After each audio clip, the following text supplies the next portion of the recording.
Great. Thank you for joining me this evening, and many thanks to Alicia Pivaro and Rosie Gibbs Stevenson, as well as Catherine Ince, for the invitation to read this evening. My name is Anthony Acciavatti.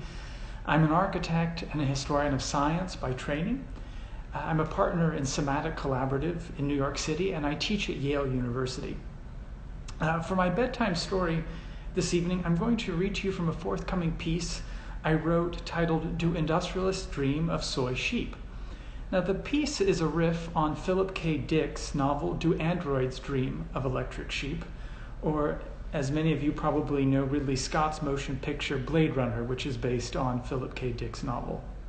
And while I'll jump around a bit in terms of the text, it primarily focuses on a group of scientists and engineers interested in a meatless future and a future of plastics as opposed to alloys and ores.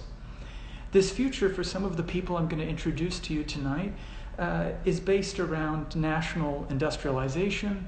For others, it focuses on nutrition. And still for others, it focuses on new ways of understanding the supposedly minor senses of touch and taste. And I share these stories with you because I think it intersects with so many of the hopes and hubris that define the contemporary present we find ourselves into at this moment.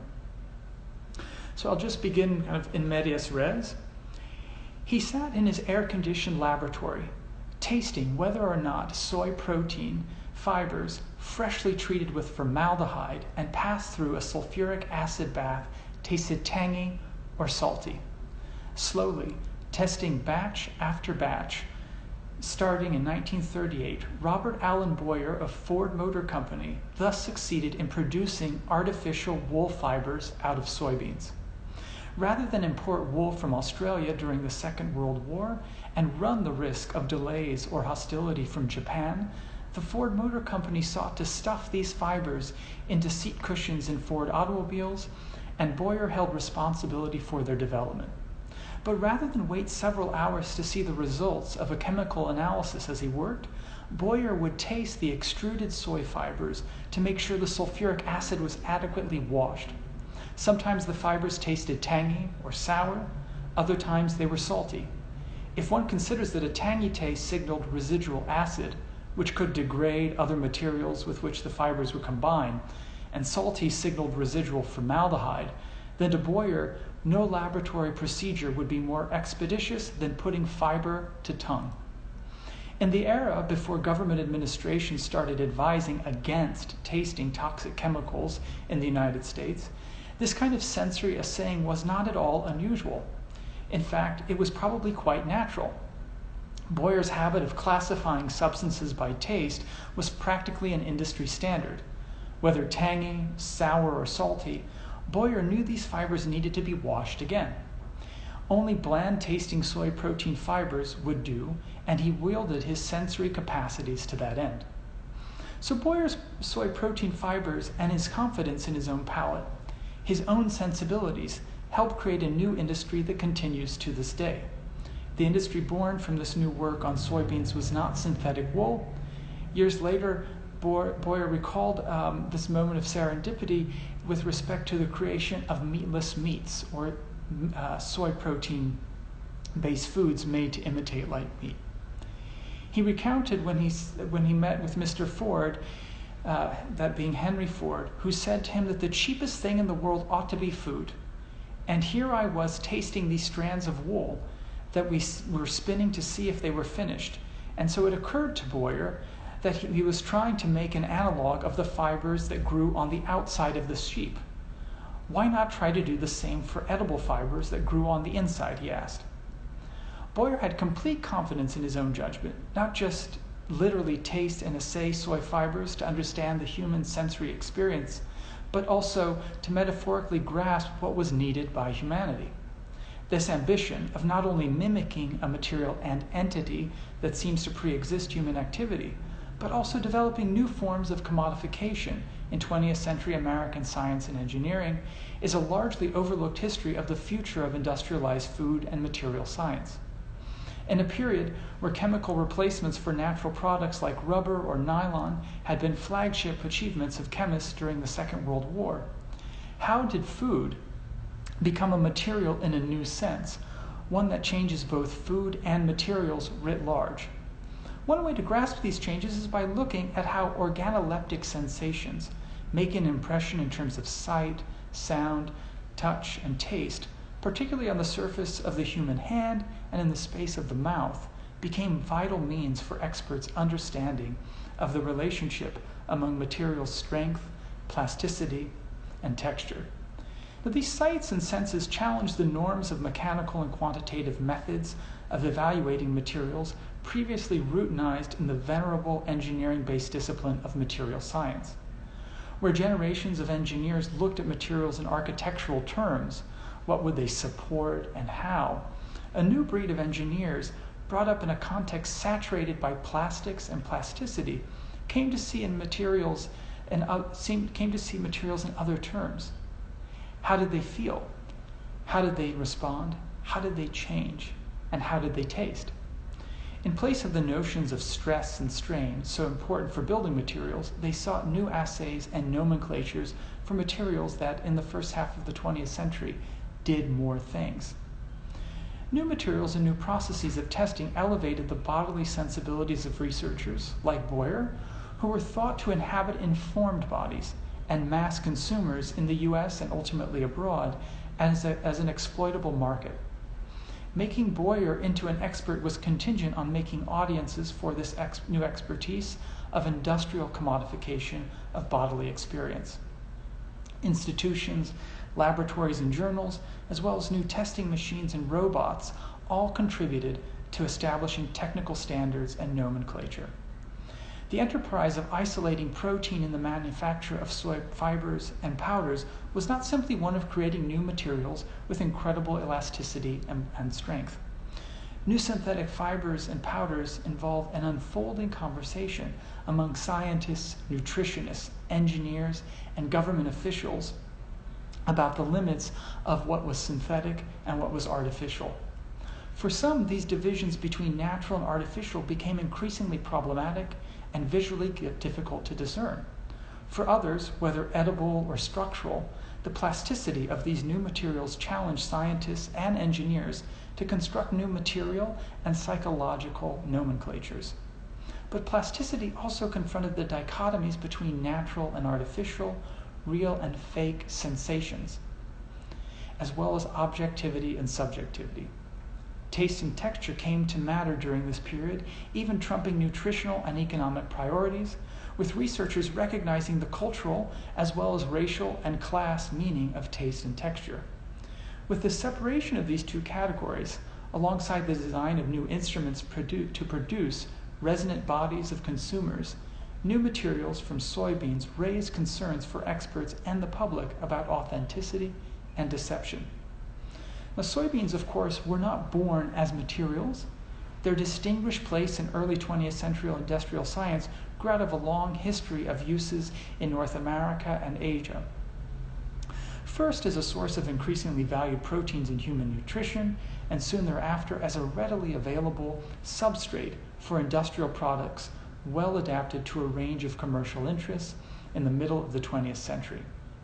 And second, they become important for a new form of science, what was called psychorheology, the use of data from physical tests to understand subjective assessments of material qualities, both in the new materials made with soybeans and in the larger processes of scientifically and aesthetically evaluating plasticity, texture, taste, and chew.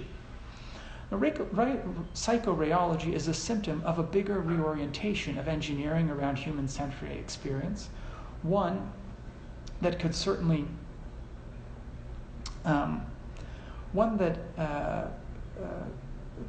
relate to and reestablish relationships to the minor senses of taste, smell, and touch, for sure.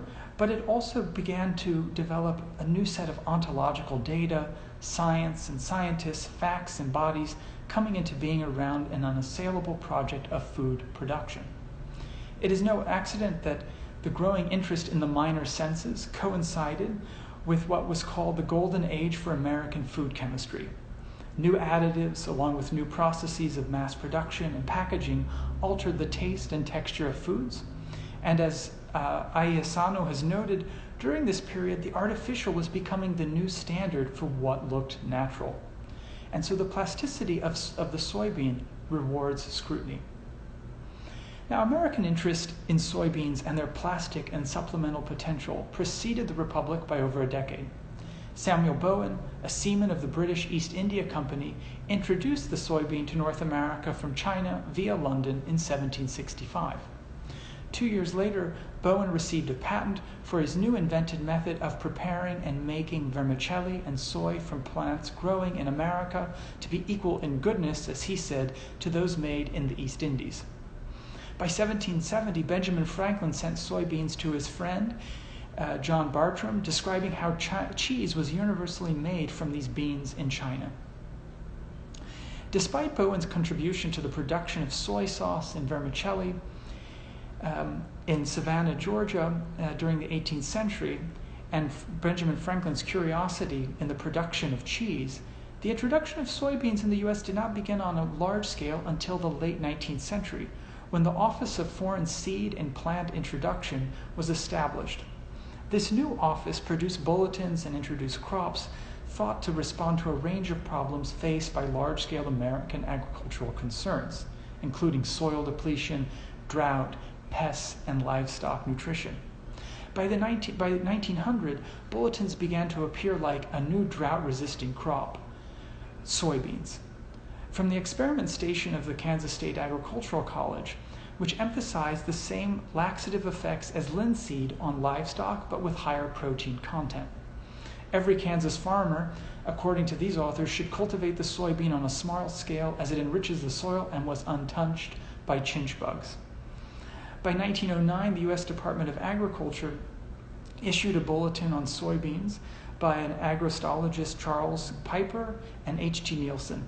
The bulletin was the first publication to comprehensively assess the soybean in North America in terms of ideal climate, species, soil inoculation.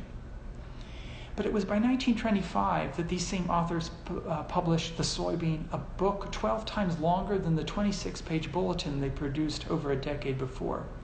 Besides extensive drawings, the book, for the first time in industrial America, emphasized soybean products for human food. Noting how social mores and prejudice prevent quick acceptance of food products, these authors apprised readers of the many agencies, at least in the advent of the First World War, which published pamphlets on the preparation of supposedly palatable foods made with soy. When it came to soybeans, they were government experts working to publicly correct inexpert perceptions and practices. And this came with recipes for tofu and meatless meat recipes and table dishes. And Morse and Nielsen were not the only ones interested in this mutability of the soybean. Artemy Alexis Horvath, a Russian emigre, published The Soybean as Human Food in 1927, one of the most comprehensive studies published in English on the history of soybean cultivation at the time. Horvath envisioned the potential of industrializing production of tofu in Asia as well as Europe and North America to provide protein-rich, a meatless diet, outlining everything from the general ingredients of Manchurian soybeans to soybean milk for food. In this book, one of his most extensive footnotes makes mention of the mistaken view in Europe that the soybean maintains an unpleasant flavor or taste. Known as meat without bones and the poor man's meat in China, tofu was not only 3 times more efficient in terms of restoring nitrogen in the human organism, but also, if properly prepared, had the flavor of pig's brains. Its potential to imitate scrambled eggs and pork and other meat products remained a promising dimension of deception, yet research remained undernourished at the time. Beyond his comprehensive publication, Horvath published in the U.S. in the 1930s, where he praised the merits of a Chinese-like diet based on soy for Americans. He cited how various scientists at Columbia University and at Stanford University were calculating how much more efficient and healthier it would be to cultivate soy to feed hundreds of millions of people as opposed to meat-based diets.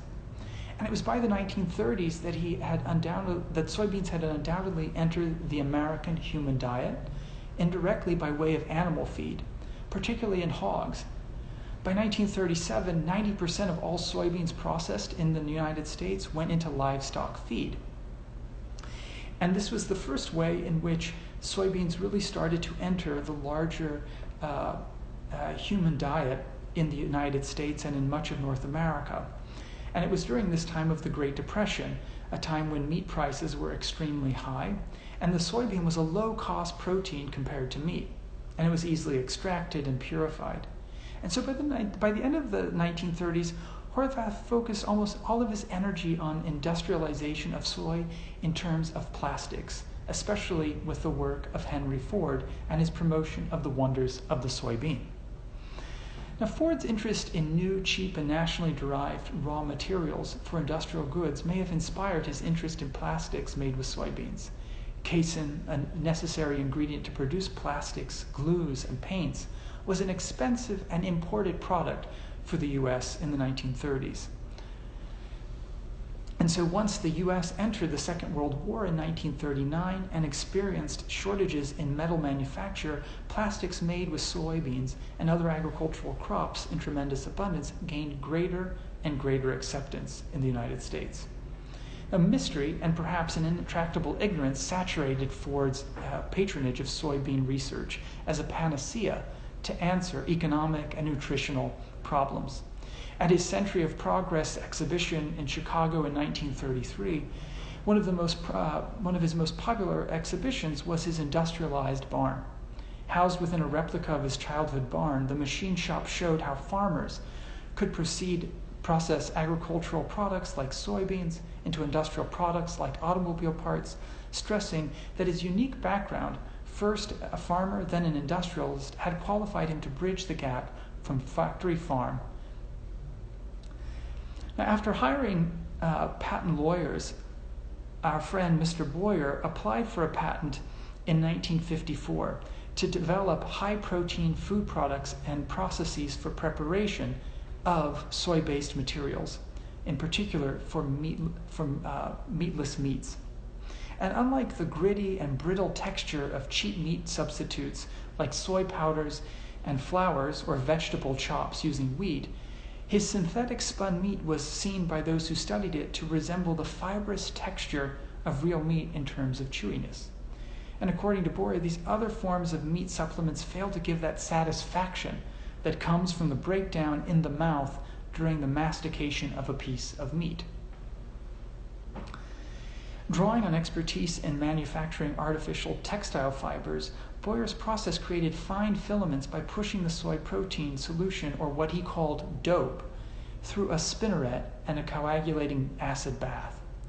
Taste and texture became separately controlled variables in his assembly of simulated meats, and this disarticulation of taste and texture, as well as material variables, aligned with these measured identification and analysis, as well as the aims with industrial mass production. Boyer's method not only allowed manufacturers to control taste and texture, but it also allowed researchers to reverse human engineer sensory experience. So for instance, he would be able to, say, produce different textures that looked like and tasted like filet mignon versus pork chops, or white meats like chicken and turkey, which required different kinds of filaments. And at a molecular scale, he claimed to have found that the texture of tenderness or coarseness is affected by the protein molecules.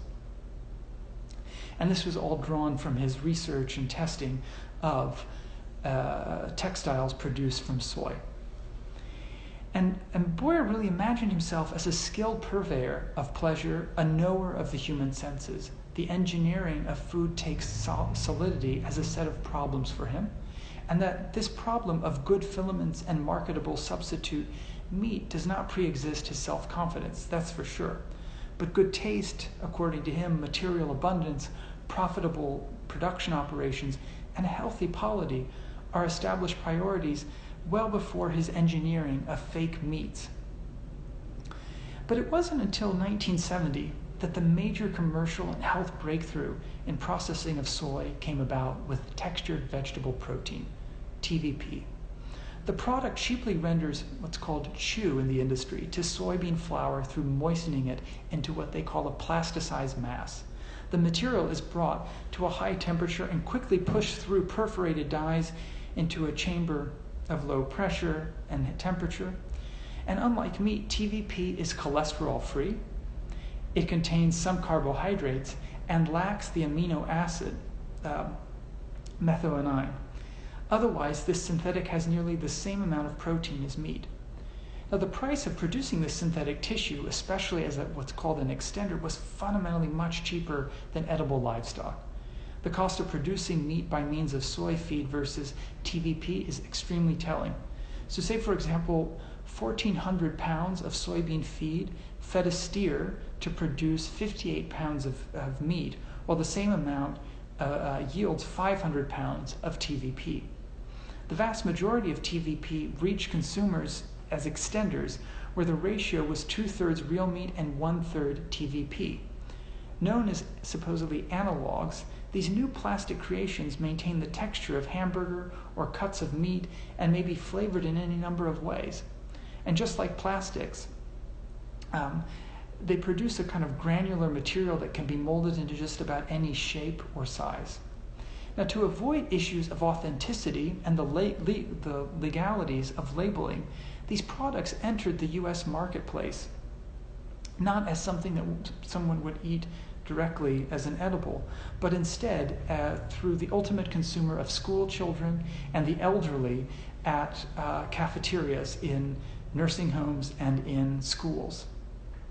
With chew and costs relatively under control, government regulations became an important issue for many agro-industrial companies producing TVP.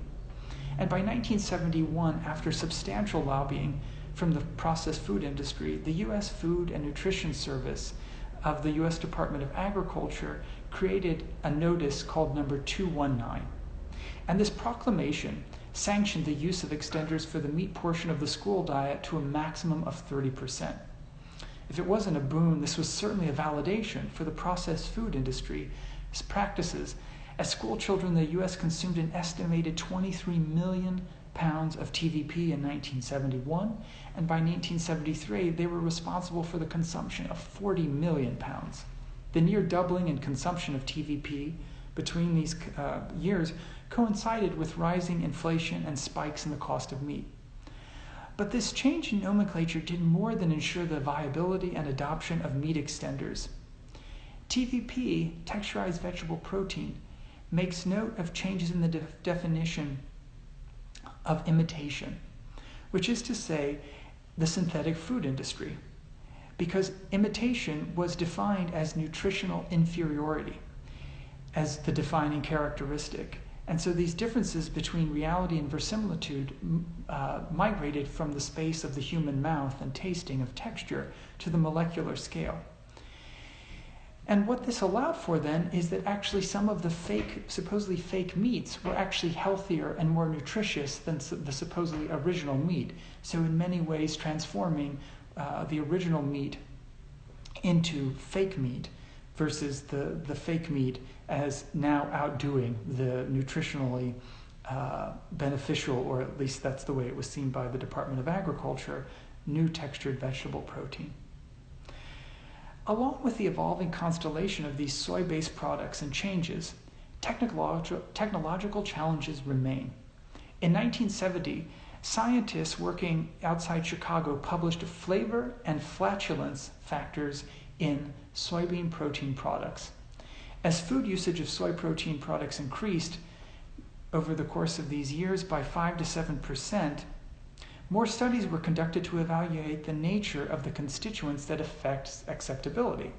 And eventually, indigestion and flatulence became issues to contend with in this indigestion and flatulence became incredibly important issues, and reviewing the literature, these authors drew attention to the fact that soy usually produces a great amount of flatus, and texturized vegetable protein uses dry soy flour with significant concentrations of carbohydrates, which was a leading cause of indigestibility and high incidence of flatulence. Now, for Robert Boyer, indigestibility and flatulence, along with problems in texturization, are all evidence of what he called technological gaps. Be that as it may, the irregularity and gas produced by a technological gap is part of a much larger and richer void occupied by aesthetics, politics, and psychorheology, all coagulating in the plasticity of material perception. From Boyer sampling whether soy fibers are tangy or salty in his laboratory in Michigan, to reworking nomenclature of imitation meat, the protein-rich soybean intersected with bodily logics and ideological impulses in the middle decades of the 20th century. An artificial real axis is in constant deployment throughout all of these experiments to measure material and human experience of soy, and the value of each is in constant flux. And as you've heard, in some instances, the artificial transcends the real, and sometimes the real is preferable. Thank you so much for joining this evening.